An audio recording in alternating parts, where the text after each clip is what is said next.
వెరైటీగా ఉంటూనే హెల్తీగా తినాలి అనుకున్న వాళ్ళ కోసం ఈ రెసిపీ అస్సలు మిస్ చేసుకోకుండా ఎండ్ వరకు చూడండి. ఇది ఏంటి అంటే కొర్ర అటుకుల ఉప్మా. సో ఇది మనం నార్మల్ అటుకులతో చేసుకునే ప్రాసెసే అండి. కానీ వైట్ థింగ్స్ అన్నీ కూడా అవాయిడ్ చేయాలి అని చెప్తున్నారు. లైక్ అన్నం కావచ్చు, షుగర్, సాల్ట్ ఇలాంటివన్నీ అవాయిడ్ చేస్తే బెటర్, హెల్త్కి మంచిదని చెప్తున్నారు కదా. మనకి నార్మల్ అటుకులు కూడా వైట్ రైస్ నుంచే చేస్తారు, కానీ ఇవి కొర్రల నుండి తయారు చేసిన అటుకులు అనమాట.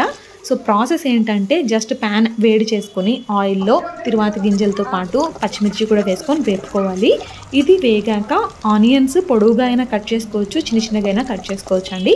అవి కట్ చేసుకునేసి వేపేసుకోవాలి. అవి కూడా వాటితో పాటు కరివేపాకు కూడా వేసి వేపుకుంటున్నాను ఇక్కడ. సో ఇక్కడ ప్రాసెస్ అనేది చాలా సింపుల్ అండి. ఈలోపు మీరు అటుకులు నార్మల్గా ఎలా అయితే వాటర్లో తీసి పిండుకొని పక్కన పెట్టుకుంటామో అలా పక్కన పెట్టేసుకోవచ్చు.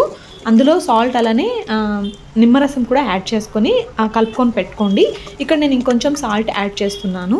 సో ఇలా ఇవి వేగిపోయిన తర్వాత ఆ మొత్తం కూడా కొర్ర అటుకులు ఏవైతే మనం పిండి పక్కన పెట్టుకున్నామో అదంతా వేసేసుకొని కలుపుకోవాలి. చక్కగా నీట్గా కలుపుకోండి. ఇక్కడ మెయిన్ ఏంటంటే ఆయిల్ ఎక్కువ ఉండకూడదు, తక్కువ కూడా ఉండకూడదు. ఇది నేను థర్డ్ టైం చేస్తున్నానండి.